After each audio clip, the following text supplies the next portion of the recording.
We've discussed Tyler Perry's 2009 film, I Can Do Bad All By Myself already. But the one thing we haven't talked about is I Can Do Bad All By Myself, the play that ran for years before being released as a film. And y'all been asking for it.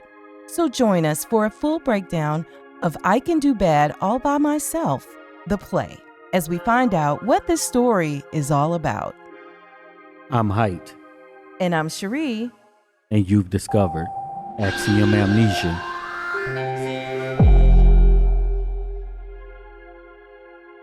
We want to thank all of the supporters who helped to make this video possible.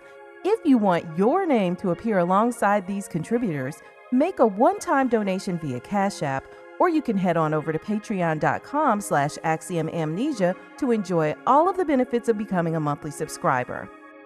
We're about to just clearly spoil this for you. That's right, and it's our first time watching.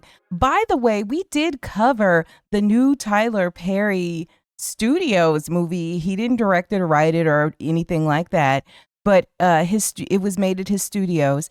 He produced it. Yeah, a Netflix film, Ruth and Boaz, based on the biblical story.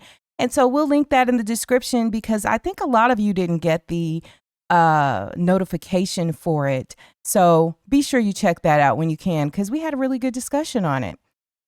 So like we said, this is our first time watching the play. The DVD, we always have a little bit of trouble with exactly when the play came out, because apparently there are different recorded versions of some of these plays.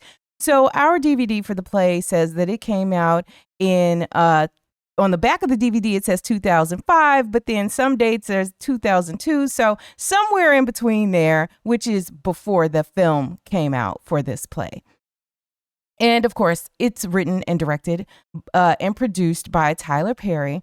And because of the nature of the story, Tyler Perry said that he wanted to talk to kids about sex. And so he felt that this story... Wait, what? Yes. So he felt that this story would give open discussions for families to heal and find out what's going on, because we know what happened in the movie version of the story with the niece and all of that. So it's about having parents talk to kids? Or just Kids family... going to your place?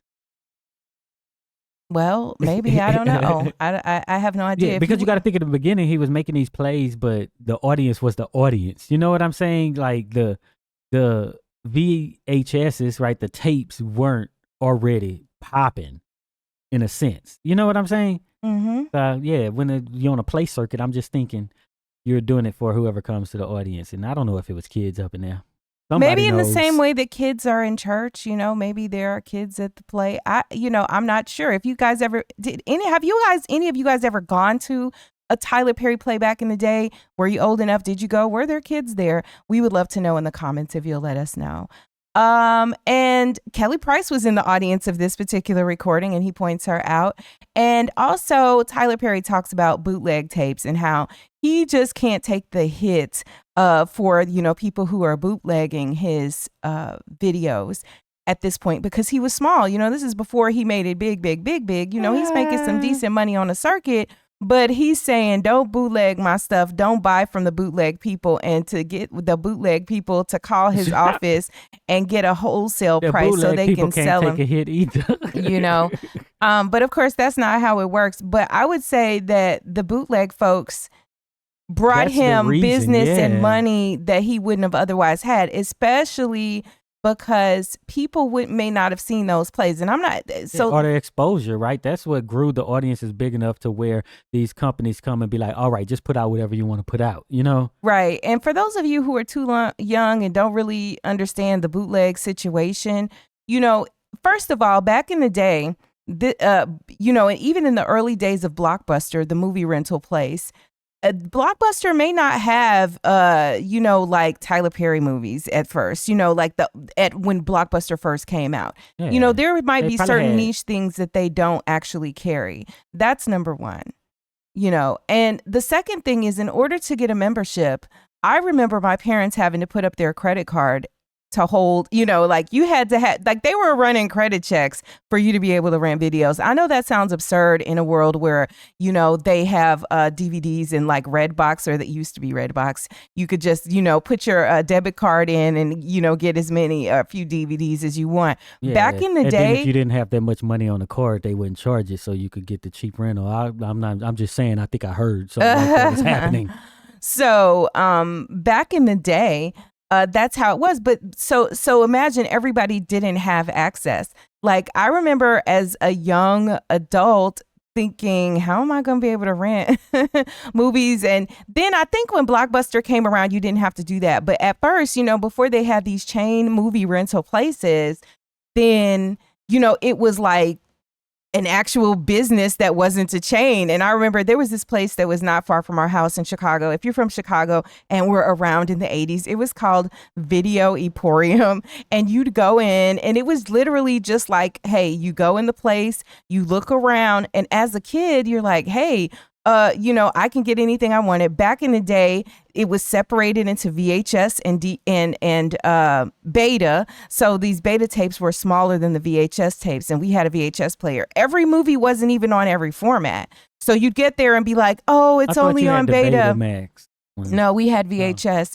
And a lot of people had, the beta, but my dad, because the player was like $800, $819.80 something dollars. Like they were expensive when they first came out. And so there were these different, the beta players and the VHS players. And so if you had one versus the other, then that determined what you actually could watch, in some of these movies. And I remember there were movies as a kid I wanted to watch that were only on beta that I couldn't actually see until or unless they came out on like cable TV or something.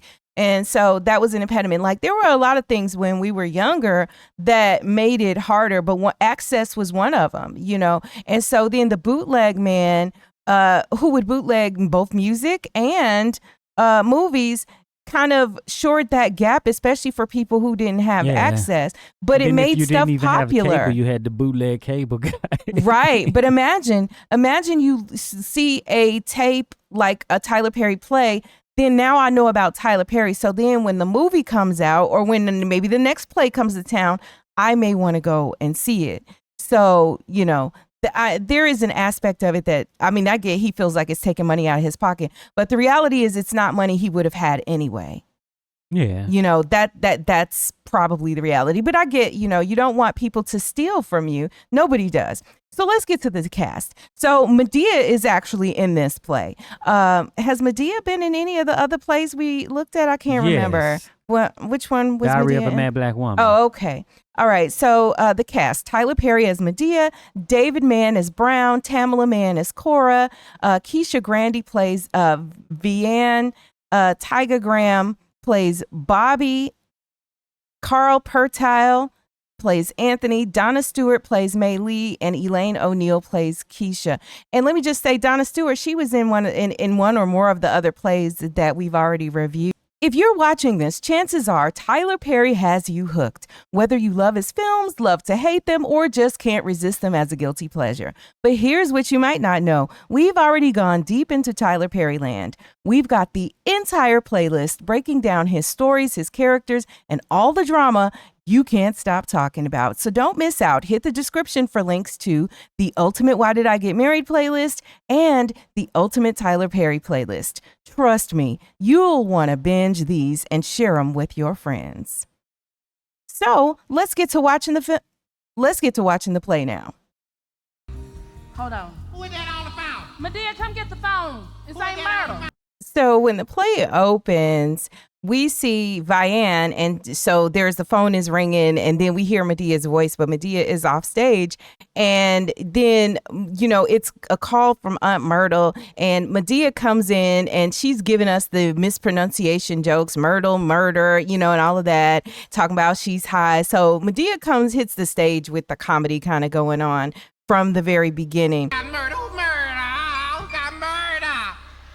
It's ain't Myrtle, Medea. And then Medea doesn't want to talk to Myrtle on the phone. So Vianne tells her, oh, Medea says she ain't here, which of course, is she is there. You know, and I'm always surprised by people when they avoid other people's phone calls when they want to like check on them and stuff like that, and then like tell the person they're not here. And it's weird because I think it's this like dynamic of people who are clearly bothering the person who wants to avoid the call, but the person who wants to avoid the call maybe wants to be nice and doesn't want to be rude and, you know, whatever. So they just don't talk to them, you know, in the moment. But anyway, so, you know, we find out, because this is taking place in Medea's living room, and we find out that Vianne is in the process of getting divorced and whatever. And then Medea starts making jokes about basically not divorcing a man, but, you know, killing him. Medea? Back in my day, you ain't hear about no divorce.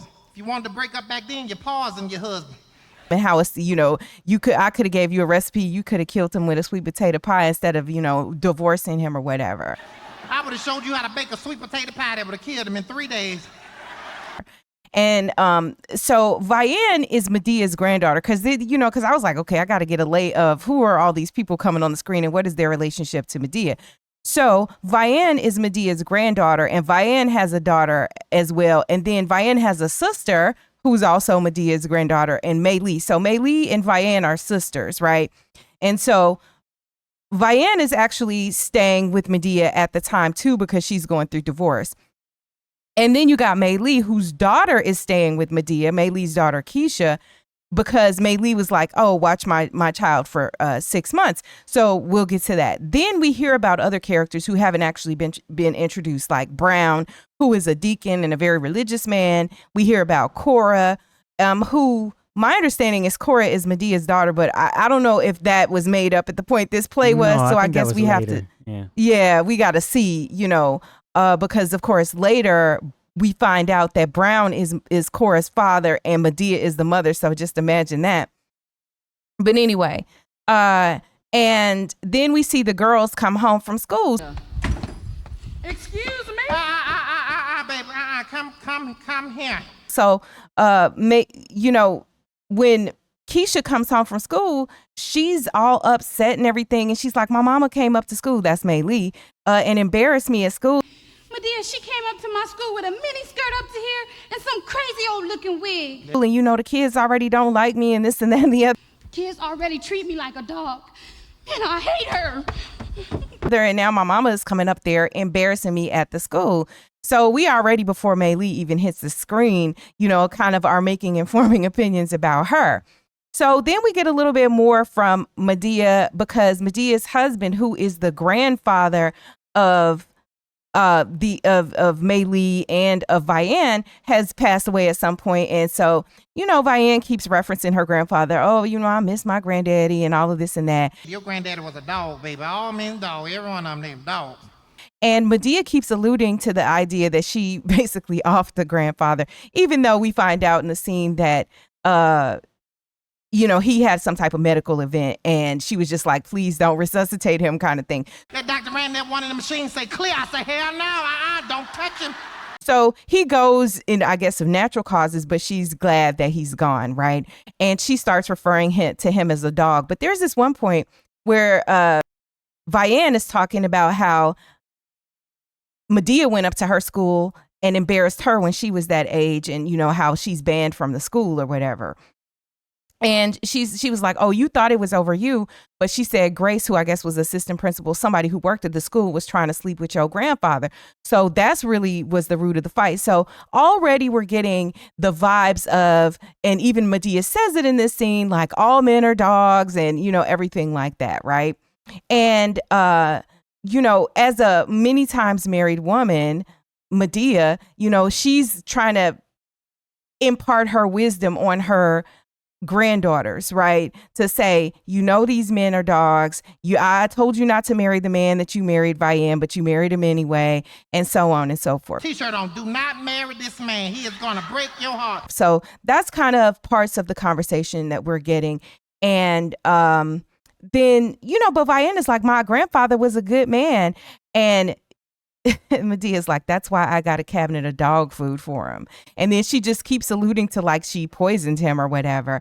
And but they're making this comedy about that's very relatable to women, about the hell that women go through as wives being married and the burden of that, right? Because his audience, I don't think his audience is primarily women, but in these plays, but women clearly identify, and the church is made up heavily of women, and that's, these are church audiences, right? And so then they talk about a man was sneaking out of Medea's window. And, the thing is, they always make these references, right? And so the guy who's sneaking out of Medea's window was Herbert, but then she talks about him being a scrub, right? And I don't know, do these young people even know what a scrub is anymore? Like, are people still saying I'm pretty scrub? sure they know the song. But yeah, the song. So we get a reference, to songs that are closer to this time because it's the early 2000s. And, everybody knows TLC Scrubs. At least everybody from our era knew it, right? And then we get a little bit of Second Amendment talk, right? Because Medea got guns and she's like, nah, you ain't getting ready to take my guns, because Medea believes in being able to protect her house and home. And then we're introduced to this character, Bobby, who is living in the house that, Vianne complains that nobody really knows, but he's living there so that he can take over the lawn care business that the grandfather used to run. Ooh, he upsetting me. Ooh, how you doing, Bobby? So Bobby comes in and he ain't got on no shirt or whatever. Who was a member of Silk before we knew who Silk was. I didn't know that. You better put a decent shirt on next time you come in this house. Oh, well, I'm sorry. I can get my shirt off the more. And so, anyway, so Vianne, had left Anthony, though. That was her husband, and she let him have everything in the house and all of that. Said she didn't want alimony and all of that stuff. I told him he could have the house, the money, and everything. I didn't want nothing from that That is boy. crazy as hell. You work 2 jobs to put that boy through school. So we're getting Bobby, who seems like a nice guy, who has the nerve to talk to Vianne. I shouldn't say have the nerve, but he's like, oh, you looking nice. So that's giving us a clue that he's got his eye on her. You look nice today. Well, don't get me wrong. It's not like you don't look nice every day. Just look really nice today. But she's not even really trying to hear it. But Medea is looking at him like he's eye candy. And Medea starts singing to Bobby, talking about come on in the room. Yeah, come on in the room. Okay. Now, what's funny about come on in the room, do you know that song? Where she starts going, come on in the room. You know that? So that song was kind of popular in the 90s. And I don't know before that, but it was popular on church radio. And then you know how the urban stations would play church music on Sunday morning, I guess, while people were getting ready for church, right? That was a hugely popular song that would play on the radio. And, the song was, come on in the room. And then it was an older woman singing in the song, right? She spoke as they're telling this story. And like the lyrics are, come on in the room. Jesus is my doctor. And he writes out all my scriptions, and so that is, I think, a touch point to church culture at that particular place and time, because I'm not sure if I haven't heard that song in years, but that's the one reference. And then we get the other reference, which is a stark difference. It's getting hot in here. Take off all your clothes. It's getting harder, so take off all your clothes. I'm getting so hot, I want to take my clothes off. Like, right. So she's saying this, Medea is, while she's looking at Bobby coming in, from his yard work or whatever. So then we get Mei Lee, who again is Keisha's mother and Vianne's sister, Medea's granddaughter, showing up in this red dress, looking like she dressed for after hours. Hey! Hey, girl, how you doing? I'm fine. How you doing, my dear? And she busts in talking about how she got a new car and everything like that. And Medea's like, you got a new car? New car for Ray Ray. New car for Ray Ray. Everything for, if you know from South Central. But she's spending her money in ways that's not responsible, while Medea is taking care of her teenage daughter and her daughter's living with her. And for your daughter, you asked me to keep her for a while. That was 6 months ago. Medea took her daughter on the condition 6 months prior to that she was just need to get a house, get settled. You know what I'm saying? But she done basically offloaded her daughter on Medea, and she's living out here like she don't have a child, and she still doesn't have a quote unquote place. But anyway, Mei Lee ain't thinking about that. She goes on and she announces that she's about to get married. And she's like, I just want y'all to meet him and bring in my fiance. And so then, boom, who is her fiance but Anthony, her sister's, maybe still even husband if the divorce ain't final, Like, what type of what is you foolishness doing, are we about Tyler to see Perry? in this play, Tyler Perry? Because who is messing with their sisters? Man, y'all go to the comments. Do y'all know people who did this? Like, who got with the sister, your siblings' ex and stuff like that? That's just wild. But let's see what happens. My fiance. Oh, I don't believe this. Anthony! Want us to cover your favorite movie ASAP? A one-time contribution of just $50 or more to Axiom Amnesia gets you a deep dive on demand, a 30-minute discussion on any film you choose. It's easy. Step 1, send $50 via our website, axiom.app, where you can pay via card, Apple Pay, or you can pay directly via Cash App at $Axiom Amnesia. See the links below. Step 2, tell us your movie, email, the name you want to appear on screen, and what kind of deep dive you want. General, a specific character, a particular aspect of the film, etc. Step 3, watch your deep dive on demand with your name listed as executive producer. Lock in your deep dive on demand today and hurry. Spots are limited. This offer is not valid for filmmakers or distributors. Subject to availability and terms apply.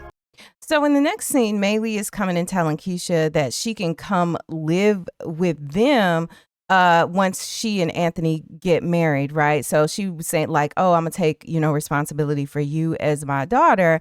And Keisha is very upset with her mother. She's annoyed by her mother. And she's like, now that I'm 14, you want to start taking care of me? And then the mother basically is like, you coming to stay with us. Anthony is a decent man. Anthony would never hurt you like the other ones did. Baby, Anthony would never hurt you like they did, okay? Okay, so obviously a huge red flag. You running through multiple men, multiples of whom have done something to your daughter. We're only left in this moment to speculate as to what they may have done, but like those speculations are never good. Well, I guess we know what Anthony gonna do. So Anthony gonna probably prove to be just as trifling and low down. So at first it seems like Keisha just has an attitude and we're thinking she's upset because, her mother has been absent. In reality, it's because her mother is just leaving her to the wind and allowing predators to be in her midst and do things to her. And it's just not protecting her, and then also abandons her at will. So Keisha is rightfully bitter toward her mother in these moments. And so Maylee talks about her own mother, and she's like, my mother was an evil woman. My mother was an evil woman. And if she would... So I think what she's doing in this moment is she's trying to be a good mother to her daughter. Hey, do you need help with your homework and whatever? And no sooner than Keisha is like, yeah, I don't understand this problem. Then we hear a voice, Anthony's voice, calling for Maylee, and Maylee just is like, oh, well, let me go and see what he need and all of that. Hey, babe.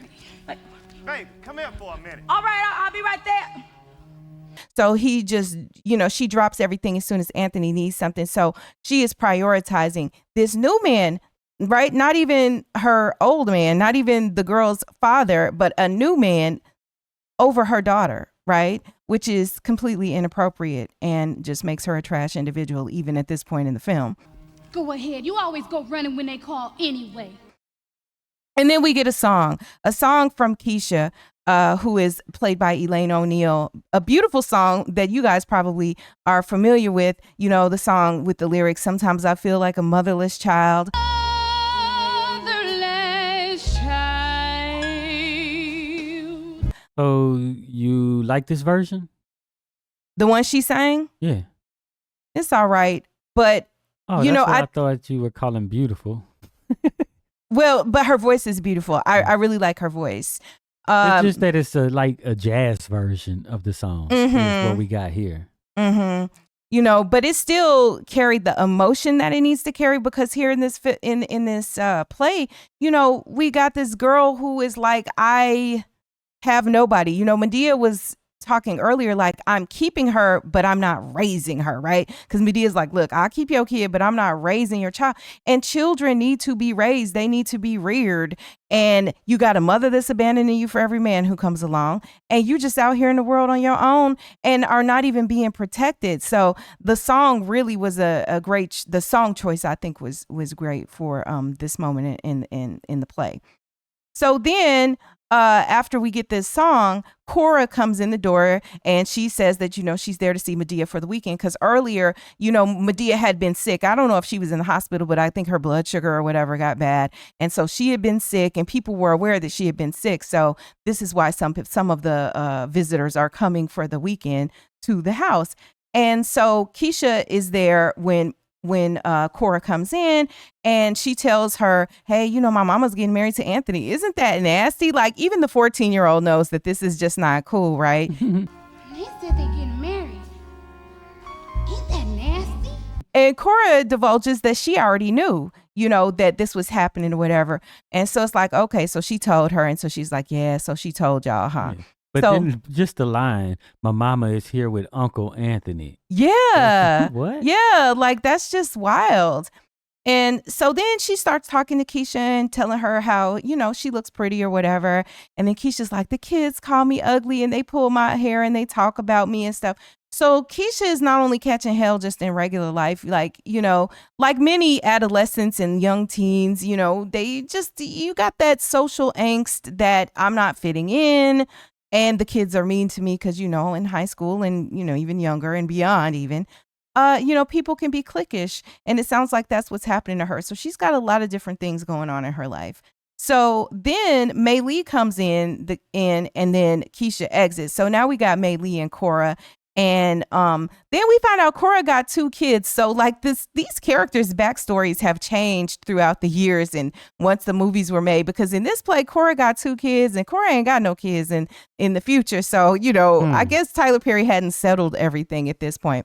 Then we get Brown coming in with the comedy, right? And Brown said, it's like, I'm praying for you, Mei Lee, and all of this and that, because we know that he's a real holy roller. He's also married. Yeah, but she was like, I'm praying for you. He like, I'm praying to God. I don't know who you praying to. Okay. But Praying for you too. Yeah, but I'm praying to God. I don't know who you praying to. why his outfit wasn't that outrageous? Yeah, well, it got more outrageous as time went on, right? But now he just wearing, typical tight suspenders, pants, and whatever. But you're right. Like, but by the end, like he really is getting, like when you see him in latter years, he just gets more and more outrageous in his dress. This was Miles Brown. So I wonder if he's just gonna not be married all of a sudden. Maybe his wife dies at some point in one of the plays. Y'all go to the well, don't ruin it for us. Yeah, but should we go in order now that we then kind of are at this point? I mean, I guess maybe we should. We kind of went out in out of order in the plays up to this point.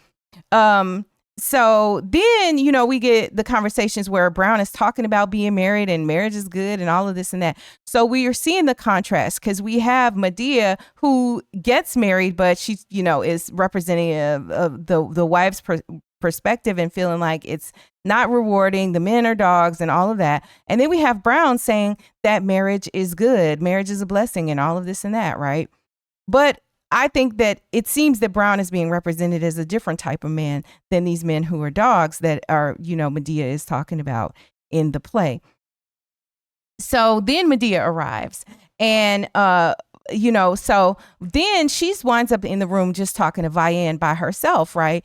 And we find out that Vianne's divorce was final just 3 days ago. And then it like dawns on her, well, how you get engaged in 3 days? And then so she realizes that her sister and her husband had been fooling around. Is you that stupid? She was obviously messing around with the man while y'all was still married. So I guess her sister Mei Lee was living with her, before the divorce. And now they're fooling around. Yeah. They used to go to the movies every Tuesday. Yeah, and she wouldn't go to the movies because she was too tired. And then Medea is like stressing, which I've heard Medea say before too, right? I ain't leaving no woman around my man and all of this and that. And, here's something to think about with regard to all of that. If a man or a woman wants to cheat, that's what they're going to do. They'll sneak around, they take little moments off here and there to be, interacting with whoever they want to interact, how they want to interact. And the other part is, I don't think it really matters much what their spouse or their partner is or isn't doing right when the person has it in their mind that that's what they want to do. It's very highly disrespectful. But, a lot of times people only really concentrate on one party. But, we talked about this with some of the other films that we've covered where it's somebody you know who is also doing it, but like, look, this is your sister and you'll betray your sister in this way. This is your husband and you'll betray your wife this way. Or like they just really ramped it up though with how fast they showed how trash these at least the one character is. So do you think people are trash if they're not like, you know, like what constitutes, you know, I mean, this is very over the top, but you know, I think in real life, it's a lot of times it's just less subtle, right? It's, you know, it's the sneaking around. It's the, it's just the general betrayal of the trust that, you know, people need to have in one another in order to kind of know, you know, basically where, you know, where things stand. Because I think that what happens is you got these women and these men, and you know, if it was reversed, who are looking at and assessing a situation a certain way. And we got Brown here talking about how marriage is so wonderful, and Medea talking about how marriage, she doesn't say marriages, but she talks specifically about men, but yet she's still getting married. You know, which is interesting. Is it just the cultural norms that make that happen? How bad is it to, you know, go into work and everybody hate it? I hate working for other people, but you go. You do it because you have to do it, right? Yeah, because you need money.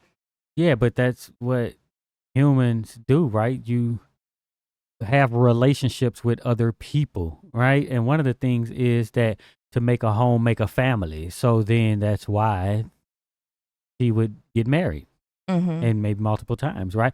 It's not just like, oh, and then we had the whole thing, oh, this, all men are bad, right? Versus the men that I came across with, something bad happened. Right. Or they were bad. Right. And I think you have to be careful not to like pigeonhole people into like these blanket things, because you know, as we consider, you know, like this particular channel has a lot of women on it, but you know, our other channels, you know, have different makeups. You know, I feel like on the other main channel, there are a lot of men. And, you know, it's amazing how the perspectives are different, you know, but here's the thing. A lot of what the expressions that people try to make blanket things come from just a place of disappointment, you know, come from feeling disappointed. But the reality is, I don't think it's gender based. I think there are trash individuals and there are people who try really hard and maybe fail and aren't perfect, but they're, you know, they give it their best and they give it their all. And then you have the other people who are comfortable just walking all over other people's trust and faith in them, you know? And so what do you have to make, you know, when that's the case? So at any rate, we, you know, have this story, you know, and I was thinking about the name of it. I Can Do Bad All By Myself. We really didn't discuss the name so much when we talked about the movie, but what type of insight do you feel from the play that's given? Why would that be the choice? I don't know, because I don't know what happens in the play, right, as much, but I just think that generally it means that you, like I was saying, like that's what you do in society. We get together, couple up, right? But it's about doing well to enhance your life, right? Maybe, you know, if each person contributes 50% or less, right? Or whatever variation, then the bills are cheaper. Your life is easier and all this, right? But then it's like, see, the thing is, it always for me attaches to some economic system though, right? So then when it doesn't happen that way and then you're doing bad, then you're like, well, this person, you know, has caused me to not have a more favorable life, so I can have a not favorable life alone as well. So yeah, I don't really know. Like, is it better to go through something with somebody or go through something alone? I think it depends on who the person is, right? You know, if it's a person who more times than not is a help, then it's better to have somebody. If the person is a weight that drags you down, that doesn't contribute or doesn't do anything. But then the statement doesn't hold up. Then maybe you say it's not about doing bad. Then you're doing bad because of the other person. It'd be, I'm doing bad because of you. Well, and it could be that you're doing bad if you're alone, you could do good or bad, and you're together, you could do good or bad, right? But in the circumstance we just talked about, maybe that is the realization, that is the epiphany, is that you can do bad by yourself. So if it's bad, then why should you be, trying to? Yeah, but what is bad? Well, that's for each of us to determine individually. Yeah, but why do bad by yourself when you can have someone who can help, right? Like, two minds are better than one. Or whatever. I generally think that. Yeah. But so the other part that, especially as I get older, I realize that personal relationships are complex, and I'm not just talking about romantic relationships. Relationships that you have with any individual, if they last for a long period of time and they are deeper than just, I was going to say real relationships, but deeper than just circumstantial, like they're not just somebody you're on your job with and you see just because you're at that job and you don't see anymore after that. I mean, people who you choose to have in your life, it's complex because people fail, and it requires a lot of grace, because eventually people are going to fail. Eventually we all fail. And it requires a lot of grace in long-term relationships of any sort, including romantic relationships, in order to be able to continue on when the faith that you have in that person is tested by their actions. And I do also think that sometimes people do things that they feel like they need to do that are hurtful to other people, but their intention is not to hurt them, but maybe they just felt they needed to do them. It's a very complex thing. And, when I was younger, I used to have the attitude that things were more black and white.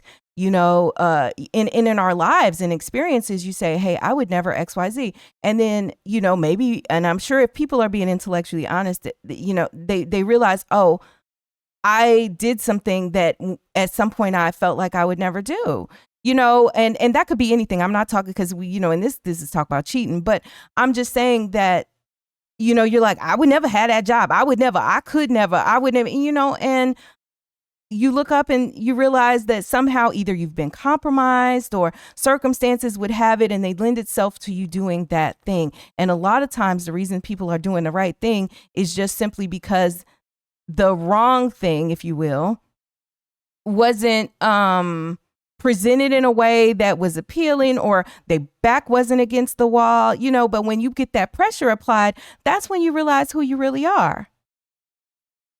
And when it comes to grace and forgiveness, and, I'm realizing that, like, we got to be able to be willing to have give other people the grace that we want to have, the grace we need. I was having this thought, sometime last week.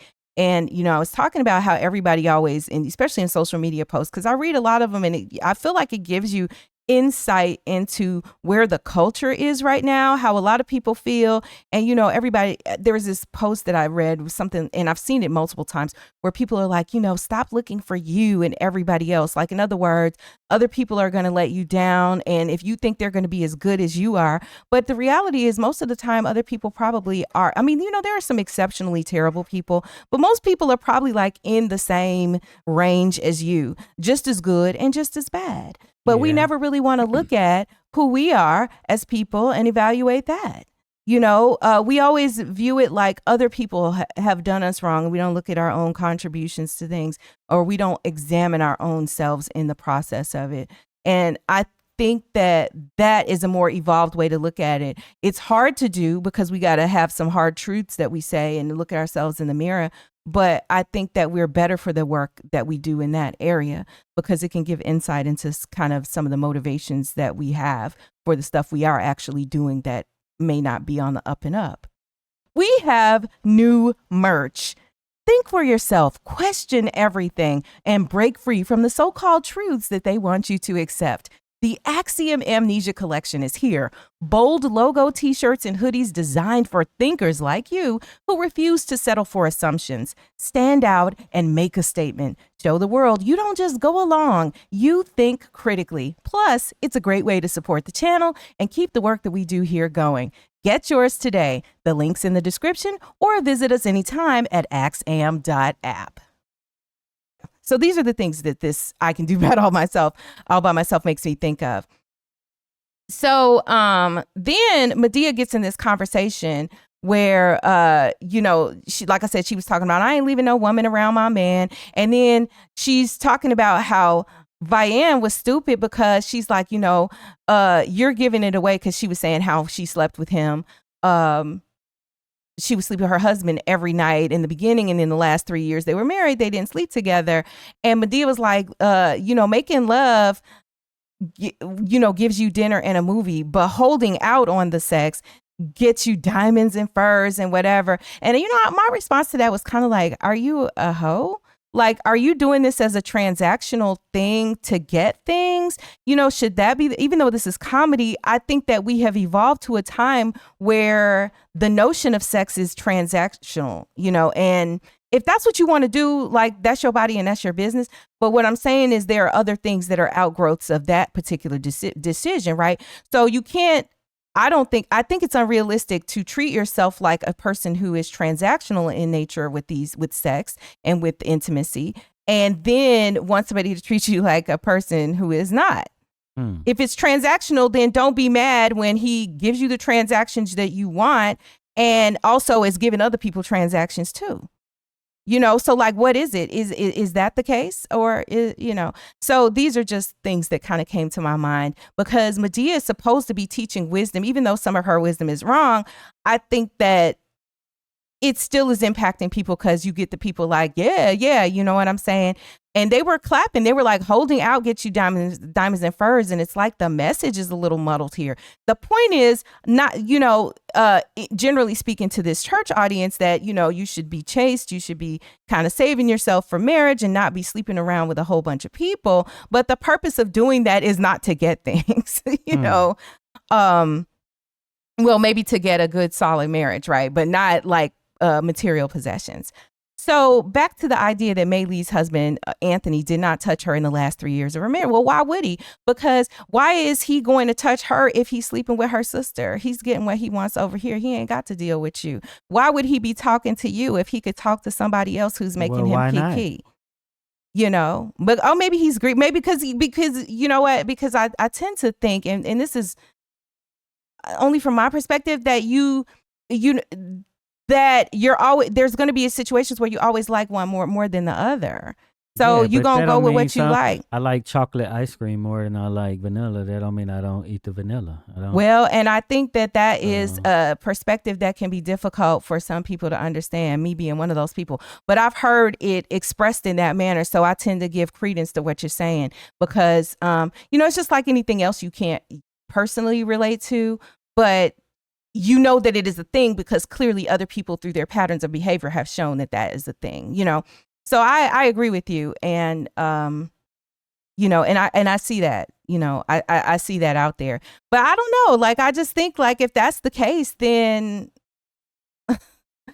I don't know. It's again, these are the complexities of personal relationships, but he hasn't touched her and whatnot. Although, we hear many stories where, the people are cheating and they do it with like you were just saying, they do it with there. They gonna do it over here. They gonna do it over there. They like chocolate, vanilla, strawberry. They like it however it comes.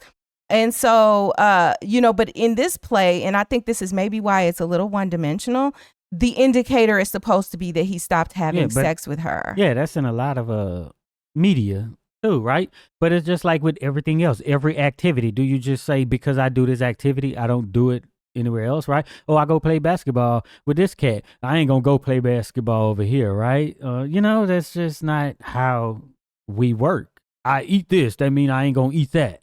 It's just doesn't really make sense. I bought this car, that mean I ain't gonna drive this other car, right? Or have this other car, or I have a home right here, I ain't gonna buy no vacation home. Yeah. And it's interesting because it also depends on how you view intimacy. I think that, some people view it like the thing that you do with this person to be closer to them. Some people view it more like food. It is a need that is like food, that is not necessarily connected to emotional ties, and I'm not judging it one way or the other. I'm just saying that if you have a person viewing it as an emotional tie and another person viewing it like food. Yeah, but if it's the same thing, why intimacy don't mean just one. I just be intimate with one person. So even if you call it intimacy or closeness or whatever, right? It's like having one friend. Oh, you could be close with this one friend, but that don't mean you don't have another friend. That's true. That's very true. Yeah. You know.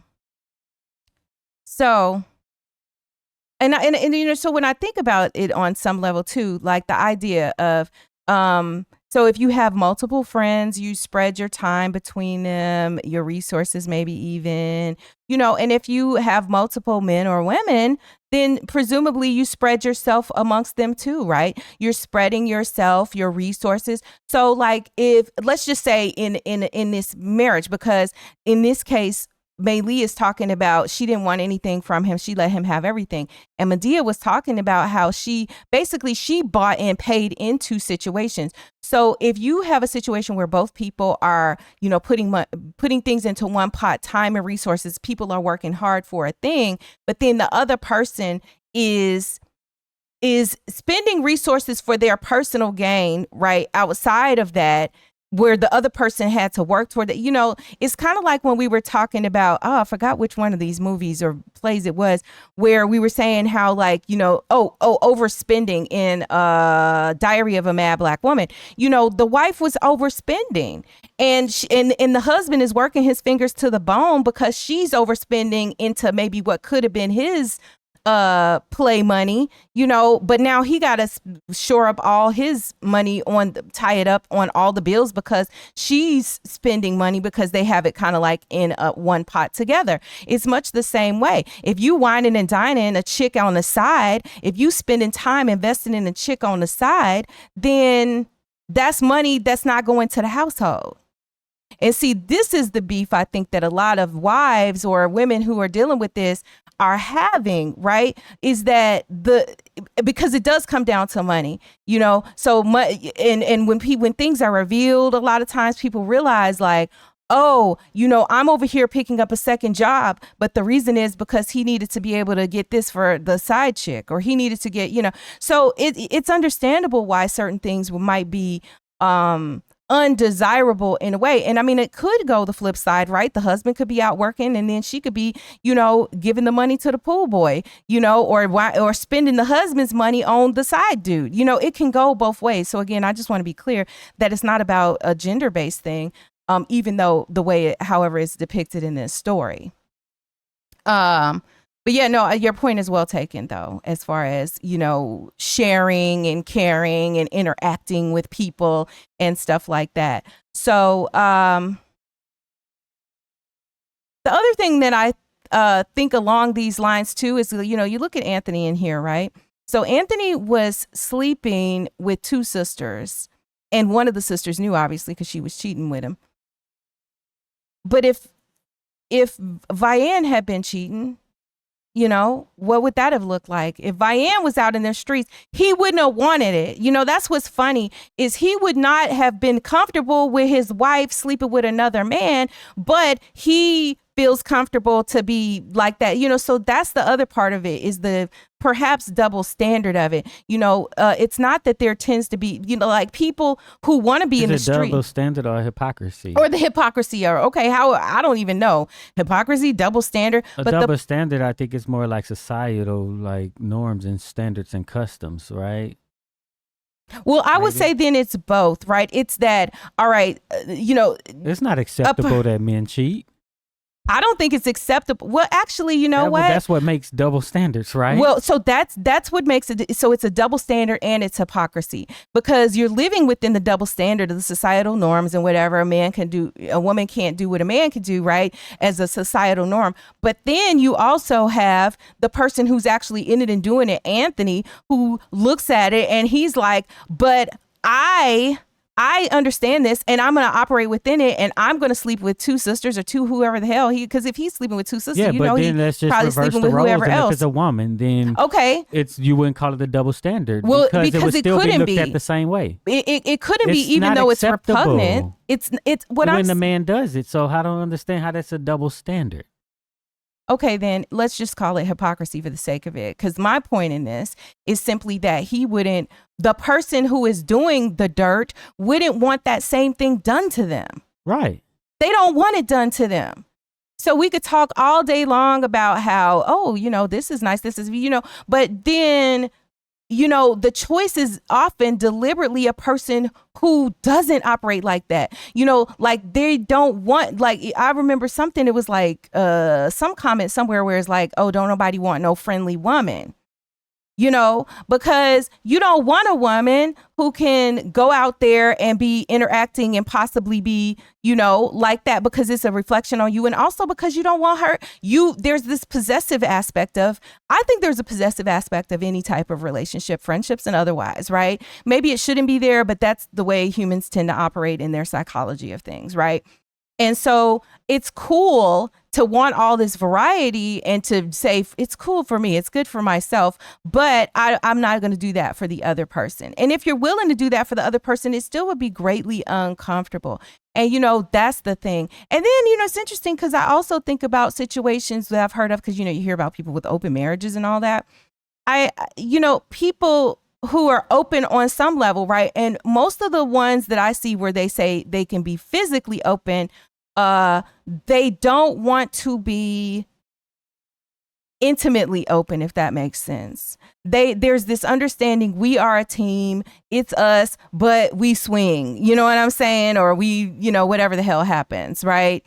But at the end of the day, it's still you and me, which is what, is a setup. I mean, I don't know how great that works, but, that's one way to look at it also, but at least it's a little bit more of transparent than, the aspect of just being willing to crush somebody's spirit by behaving in ways that are contrary to what, and, maybe I shouldn't say crush spirit, but just be disappointing, but that's life. So he never touched her for the last 3 years.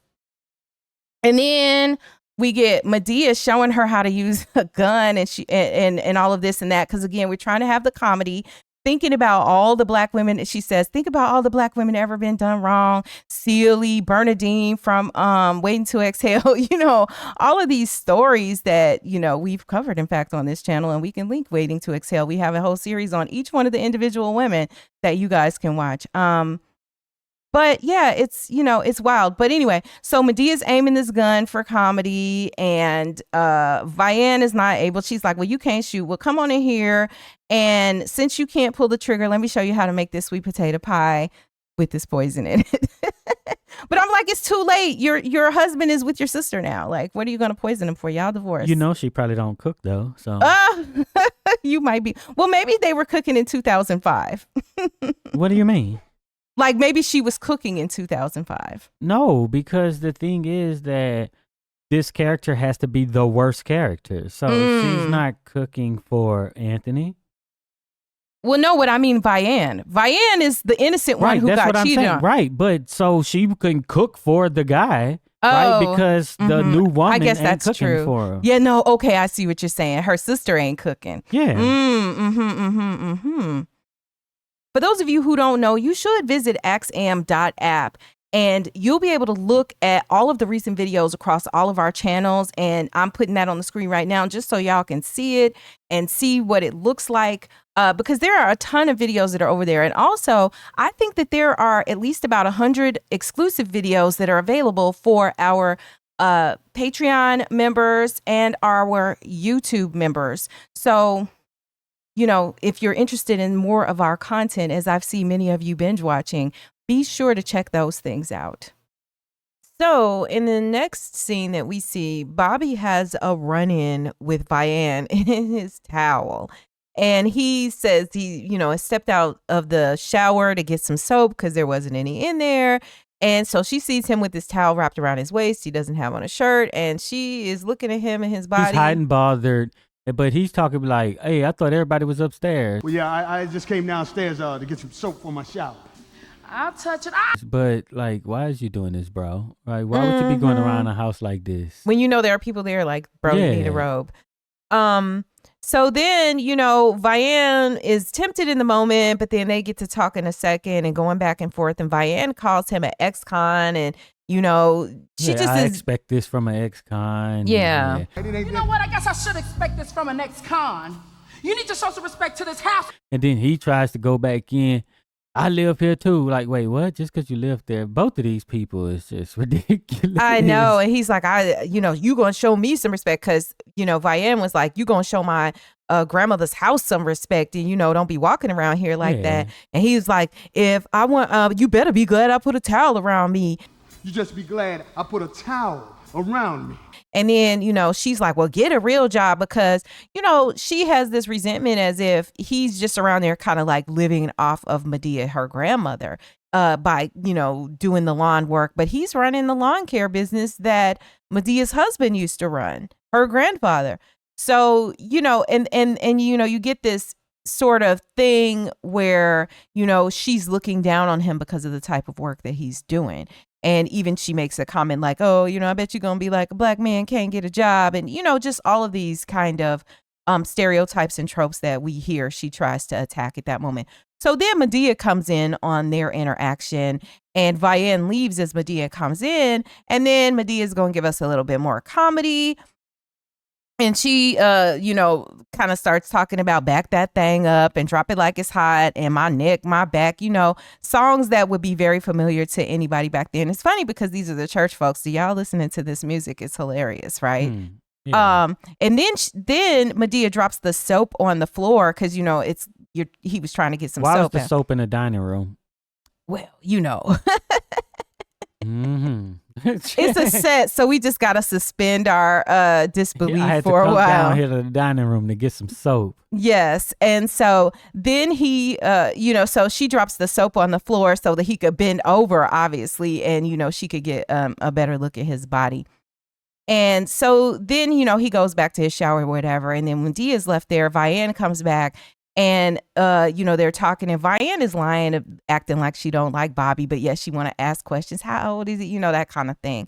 And so Medea's making jokes talking about leave him alone. He been in jail. And, she makes a whole slew of jokes about him having been locked up. If y'all have kids, you gonna name, be like, this is my twins, penitentiary. And, all of these different jokes or whatever. Then May Lee comes in. So Vianne is like, how could you think Anthony, her own ex-husband of just 3 days or whatever, how could you think Anthony wants you? He's just trying to get back at me. How could you possibly think that Anthony wants you, huh? He's just doing this to get back at me. Yeah, when I hear that, I'm like, what do you got to get back at her for? What did she do to get back? To need some get back. Well, we gonna find out. I know, but so stop. And so there we see May Lee talk about stop with being, with the bougie act. We both grew up in the projects, and if it wasn't for Medea getting us out of there with our mother, we would have still been in the projects. So then they continue to argue or whatever because, she's like saying Vianne thinks she's bougie because she married a rich stockbroker. So Anthony got some money. But Vianne didn't marry a rich stockbroker, to be clear. Vianne married a man who had potential, and then she helped put him through school. And then he became a rich stockbroker, which is not the same. Okay, so that should be clear. But of course, when May Lee is looking at it, she's just looking at it like, you married a rich. No, that's who he became. That was his potential. That was not who she married. Maybe it's the story was not written correctly. So I'm gonna read into what what they actually say. So, then they're arguing or whatever, and then at some point, Medea is she's like, I give Medea $75 a week to look after my daughter, because of course, then the sisters start talking about the daughter Keisha and like, you ain't being no real mother. And Vianne is telling her like, you neglect your child running after some man. And apparently this has been her history, right? So May Lee is like, well, that's, coming from a woman who can't have a child if she tried. And so then, you get little indicators of some other things that could be going on with Vianne, right? And, that was just the low blow between those sisters, right? May Lee, Vianne threw her shots and May Lee threw, some daggers of her own. So then Anthony comes in, and then Brown comes in, and then Cora comes in. So everybody's there or whatever. And let me say something about what the shirt that Cora has on. This shirt that Cora has on in the scene, I actually used to own that shirt back at this time. And I was like, I got that shirt, probably Lane Bryant or Ashley Stewart, whatever, because, it was only a couple of shops plus size women could shop at. And that used to be my favorite shirt, which eventually got ruined because of a too hot iron one time. But anyway, I just had to say that. I was like, oh, that's my shirt. So anyway, even in the play, they were wearing regular clothes. So the next thing you know, after everybody's in the room, then Brown starts singing. They all sing. And basically it is an uplifting song. I know the Lord is going to make a way for you. So, and then they have the praise break. So it's not unsimilar to these, musical selections that we've seen in previous Tyler Perry plays, right? So then there's a part where we see Anthony interacting with Mei Lee, and he is basically telling her, to speak and, when to speak, when to be quiet. So Mei Lee is being a submissive woman, if you will, in this scene, or completely controlled. And he's flexing his control over her by letting her know when she can talk and when she can't talk, etc. And Medea refers to him as Farrakhan in this scene. So I was like, oh, okay. So Anthony is actually Muslim. He's I thought it was just because the bow tie at first. Well, at first, right. So Anthony, when they sit down to dinner, Anthony's actually, Muslim or whatever. But at one point, we basically have Mei Lee talking about Anthony's going to be part of this family again. So y'all might as well just get used to it. And Medea's like, yeah, I'm going to treat you like my husband. And then, makes a reference to that sweet potato pie, right? So then when Bobby comes down, dressed for dinner or whatever, Mei Lee's all friendly with Bobby. Hello. And, we talked about those friendly women. So, Mei Lee's man is right there, and she's all in Bobby's face. So when they sit down to dinner, they're like, oh, you got to get Keisha. She's outside talking to some boy. So then Mei Lee goes to the door telling Keisha, oh, come in. And she's like, I ain't hungry. And then so Mei Lee's like, okay, whatever. I'm about to eat my dinner. And then Medea is like, well, what you mean she ain't coming in? She out there talking to a boy. So then Medea goes and gets Keisha to come inside and whatever. And she was like, who you talking to? And she was like, Kelly. And then we get this joke. And then she's like, better not be R. Kelly, right? Because even back then it was obviously well known. He'd been through the trial. And the audience is like rolling. What's the trial back then? Yeah, what year was the trial? Let me see. No. Oh, if that's before the trial. Hold on. This is when everybody knew that the tape existed. Okay, right? Is and this the tape between was with the 14-year-old? Where was his first trial? Well, hold on. First trial. Hold on. 2002. Okay, so this is perhaps because it could have been recorded anywhere between 2002, 2005. We don't know exactly. Yeah, but we don't know which jokes was with. Right. Yeah. The allegations were out there well before that. And a lot of you guys, we've talked in the past about it or whatever. But yeah, so the allegations were out there. But again, this is part of pop culture because a lot of you, if you're younger, may have only heard about it, during the more recent R. Kelly trials that, wound up. Because he's in prison now, with all of those charges. But, this was going on even back then. Like it was a common knowledge sort of thing, So that's where we get that reference from. And but I was saying everybody laughed, like, they laughed. And then, we see Medea yelling out out of the door, like, you don't come over here riding your bike up, talking to her, or whatever, without coming in here and asking, can you talk to her or whatever. And so I was thinking to myself, like, okay, that's interesting. So that's like I guess that's a social norm based on certain cultures, which maybe are regional. She's supposed to be older too, though, right? She's 14. No, Medea. Medea's an old woman, yeah. So I really don't know. But go to the comments, y'all. If you're a girl or whatever, and if you were a boy, if you're a girl, did a boy have to ask your family to be able to roll up and talk to you? Like, the kids from the neighborhood or whatever. And if you're a boy, would you go up and knock at the door of a girl's house? and if you wanted to talk to her and talk to her people first or ask for her, or is it that you catch her outside when she's playing and you go up and talk to her? Because I mean, clearly When Mei she's was probably, I mean, not Mei, or you're outside hanging out, whatever you're doing. Clearly I think Keisha was outside. And then if he rolled up, like, does he have to be like, hold on, Keisha, I can't talk to you. Let me go to the door and ask your people, can I say hey? And then I'll talk to you. I don't know how this is supposed to go. Y'all tell me how it's supposed to go. Because what I can tell you is we wasn't supposed to be around no boys like that. Like they just wasn't supposed to be rolling up like that. But of course they were neighborhood boys. But once we got to be that age, it was kind of like you ain't supposed to be around like that. So anyway, they get ready to sit down to dinner, and Keisha is coming over toward the table, and Medea is like, oh no, you can't sit at the table with the grown folks. And so Keisha got to sit on the couch and eat her food on the coffee table. Did they really eat? Because if I was Keisha, you basically not in the shot per se, right? All the attention is on the table, and then they give you a plate of food, and you got to act like you eating. Well, and the thing is, she's doing, I think too, is that let's say the real person, Keisha, the actual character, you're just listening to what the grown people talk about. So you just can't participate, but you hear have to all sit the there stuff. And act like you're eating, but if you mean the actor? Yeah. If they have some wings, then I'm over here eating. You just gonna eat the wings and be smacking all in the mic while Anyway, so Anthony, so as we're sitting at the table, they're doing whatever. There's jokes and lots of cultural references, and I was thinking because Medea makes a reference to I See Dead People. Of course, what movie that is. If you don't, go to the comments. I mean, come on, we know there's a movie reference. You should know it. But a lot of his jokes are just simply cultural references, and to me that's like low hanging fruit because it just is.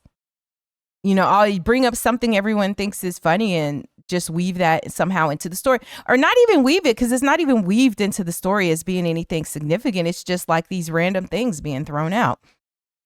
So anyway, at the table, I was like, oh, when they get ready to say the prayer or whatever, I was like, well, is Anthony Muslim? Because, he is holding his hands in a certain way. And, while they're saying grace or whatever. And then Mei Lee is chanting with a fork, so clearly we got like 3 different religious or spiritual practices at this table. You got most of the people who are Christians. Then you got Mei Lee, who is doing some Buddhist things. And then you have Anthony, who is a Muslim. And so obviously the implication now, as I look in retrospect, is that Anthony is being controlling because he's a Muslim man and the woman is being subservient, blah, blah, blah, because of what his expectations based on religious practice. So even though it's really no different, but they have to go into this whole comparison between religions. Yeah, and it's very, okay, so like to be very clear that in modern terms, between any of the 3 monotheistic religions, Judaism, Christianity, and Islam, I mean, they're all sexist. Yeah.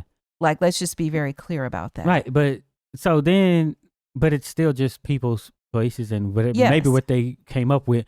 But so Bobby is just basically like, I don't care what your Quran says. And like the crowd is kind of in. And I'm like, what? It's kind of. Well, yeah, because this is a Christian crowd. You know what to say. I don't care what your Quran says. And, so they all attempt to kind of force their religious beliefs. Well, not all of them. They're not really attempting.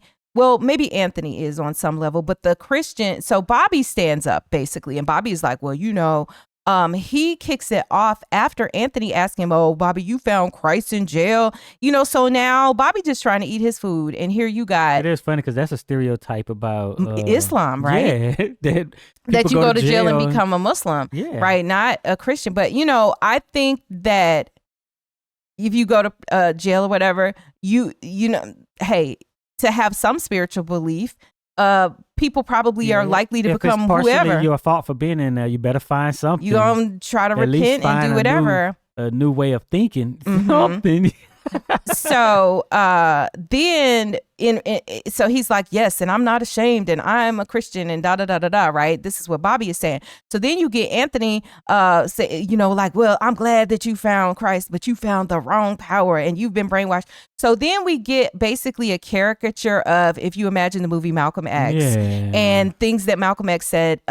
Malcolm, that Denzel Washington as Malcolm X said in there. It's just basically kind of like a repeat of that, which the movie Malcolm X was not, you know, I mean, like it was, I guess, within about a decade of this coming out, you know, so it still would have been fresh in everybody's minds. I mean, it's still fresh in people's minds decades later. So, you know, so we get people kind of trying to force, you know, their religion on one another. And then Anthony and Medea start to get into it with each other. And then Medea hops up from the table and she goes to her purse and she pulls out her gun. And they're all like, oh, you ain't got to pull out no gun or whatever. And then Brown, though, see, the fun thing about Brown is very religious, but he is also not getting ready to get caught up in no mess. Brown pick up his plate and he's like, all right, well, I'm finna go and head home because I'm not, you know, but what's funny, where was Brown's wife? Like, you over here eating dinner with them and your wife, did she get a plate? Like, what's going on, Brown? But I guess that doesn't matter. So Brown is exiting stage left. He leaves and then Medea walks out the door and we're left with, you know, everybody else in the room, right? And so then we get, you know, Anthony getting into it with Vianne. And he's like, well, because Vianne's like, you know, how could you basically? And Anthony is like, look, you know, I fell out of love with you. I fell out of love with you. Now, I don't know when and I don't know how, but it happened, okay? And, you know, whatever. And so, like, that's his justification. And we get all these same storylines that's in everything. These same issues. All of these plays. I paid for your school. Yeah. You got too big. Yeah, you're too fat and whatever, you know, but he's like, I'll give you $10K because that's all you're worth. Make you feel better? That's all you're worth. Negro, please. And she's like, I may take you for more than that and all that. But I'm like, okay, sis, the divorce has happened. So, like, what are we talking? How you know, like, you done said what you're going to do. And so how you going to come back later and try to do, I don't know how that works. Somebody, you know we got attorneys and people who know these things. After the divorce is final, can she go back and try to get some cash because she mad? Let us know. So, then we hear gunshots and a car alarm go out outside. Now, Medea's outside, so we know something went on. But Medea comes in and act like she ain't did nothing.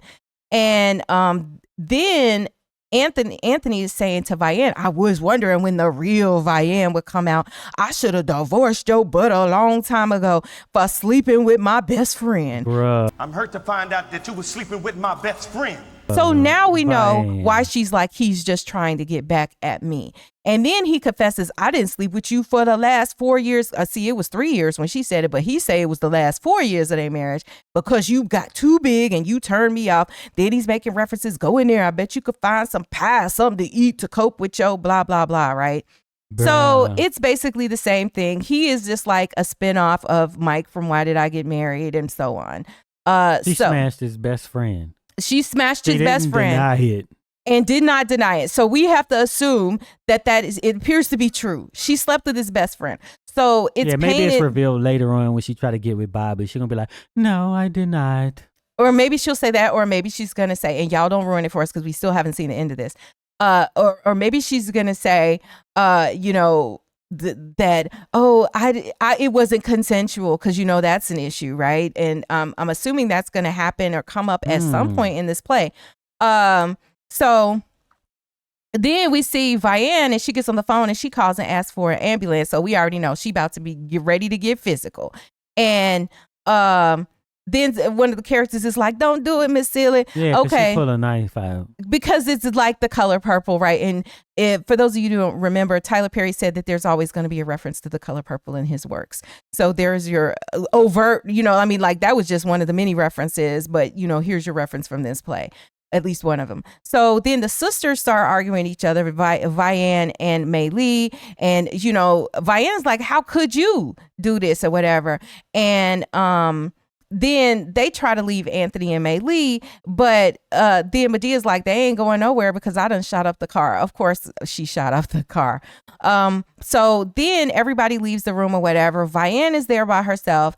And Bobby tries to comfort her, you know, but she's like, just leave. So he leaves. And then Cora and Vianne are left there by themselves. And Cora is kind of mad at Vianne. And she's like, don't you never let a man drag you in a gutter like that. You know, you need to be who you need to be. Why you never let a man drag you in a gutter like that? You picking up a knife, yelling and screaming? And, you know, I was thinking to myself, I was like, I don't know how I feel about those statements because sometimes crashing out is appropriate, but at the same time, you know, you do want to maintain your dignity or whatever. But, you know, like things will happen in life. Like you look at the state of the world right now. And maybe if some folks would crash out, then, you know, people's personal rights wouldn't be getting bulldozed. You know what I'm saying? But we're all like, oh, we must maintain our dignity in the face of, you know, it's kind of like the Titanic is sinking. And then, you know, you got folks who still want to listen to the music while the boat is going down, you know? So anyway, that was, you know, kind of like what I thought about in that moment. But then Cora is telling her, you know, before you had riches, all you had was Jesus, basically. And then we get a song between Cora and Vianne. And, well, no, we really get a song between Vianne, because I thought Cora was going to sing, because I always like it when Tamala Mann sings, because Tamala just going whoop, whoop. So she exits. So then the lyrics to the song from Vianne are basically like, I've never known a mother's love and no peace. And, you know, I don't even know if you're above, you know. So this is like a song of unsure faith and desperation, but a cry for help because, you know, and repentance because, you know, she repeats, I'm sorry many, many times in this song that she's singing, especially toward the end where she's ad-libbing.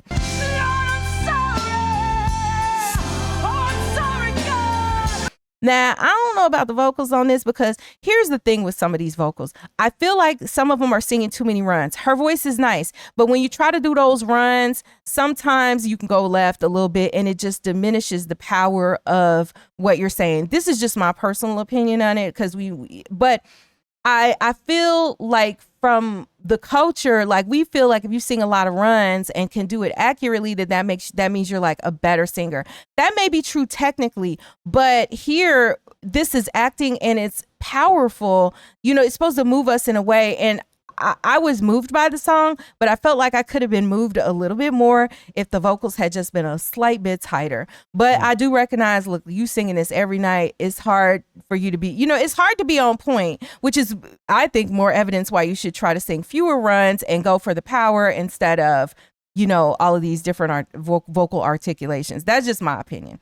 But, you know, basically the song is like, I'm just going to start with this simple, honest prayer and, you know, forgive me, God. That's the whole message.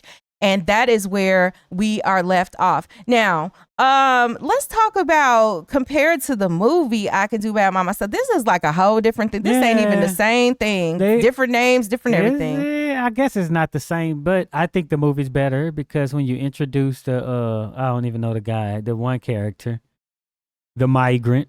Right? I think that was better. And then you had the live-in boyfriend or whatever, and then she had her outside life. Yeah. You know, want to be a singer and all that stuff. Well, and I felt like the troubles of the child, you know, and I think it was Jennifer in the movie, because the names are different, so I don't want to confuse anybody. But the troubles of the child in the movie were like more front and center, whereas this is more of like a side, because everything was about the kids in the movie. Like all of the troubles that were coming to April in the movie were because these kids were being forced on her that she didn't expect or want to take care of. So like, I guess the story. And then it got like this whole moral question, right? Like, I really don't want to, but I'm obligated, but she is doing it, right? Right. Whereas Mei Lee, this is your child. Like, let's not get it twisted. She don't want to be, she just don't care, right? Right. You know, so, but I would say that maybe it would have been harder to have that story. But I guess I do think that the story. You didn't have the story at the time. That's the problem. At the time, like, right. So I do think that the film is improved upon what I've seen in the plot thus far. Yeah. But, you know, these movies are wild. We don't know. I mean, these plays are wild. We don't know what Tyler Perry got up his sleeve for the second half. So, you know, but at this point, that's my assessment. The movie is definitely better at this point to me. Yeah. Although I'm enjoying this, you know, story on the play. Yeah. But it's not apples to apples. Like, to me, it's kind of only tangentially related, not so much the same story. Totally different. You just used the name. Which, I mean, name recognition is important. Yeah, you know? It is. So I wonder why he decided to change. Well, I guess he did, because, you know, we covered Temptation too. That's in the playlist.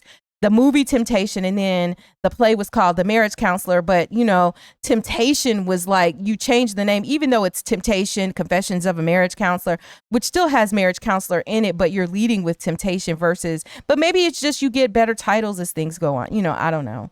But, you know, why didn't you keep that just the marriage counselor title? But I guess it doesn't say enough. Yeah, the Temptation says a lot more. Yeah, yeah. What did you think about those vocals in the last song, or the vocals period? What did you think about the music? I know how you feel, but I just tune them out for the most part. Somebody in the comments was saying over. they do the same thing. Yeah, it's so hard. Like, I'm gonna be engaged with that for 5 minutes. Come on, bro. It's just very hard, because the thing is with music, you gotta like the music. Mm-hmm. So that's a big part of it. The music, the melody, the instruments, all that stuff really plays a big role in whether or not you like a song. Yeah, it really does. So that concludes the first half, part 1 of 2 parts of us covering I Can Do Bad All By Myself, the play, and we will be back shortly with the second half to that. And by shortly, I mean probably a couple days if y'all run this up. And also be sure to go back and watch Ruth and Boaz, because, you know, it's the views on that were pretty low. And even if you aren't interested in the movie, you know, listen to what we had to say, because I mean, we always have some good discussions, you know? Yeah. So if you made it this far, type motherless child in the comments so we'll know you're one of the real ones who stick around to the end. And be sure to check out one of the videos that's on the screen right now. And also be sure to visit axiom.app, where you'll find all of our recent videos in one place so that you can watch them here on YouTube.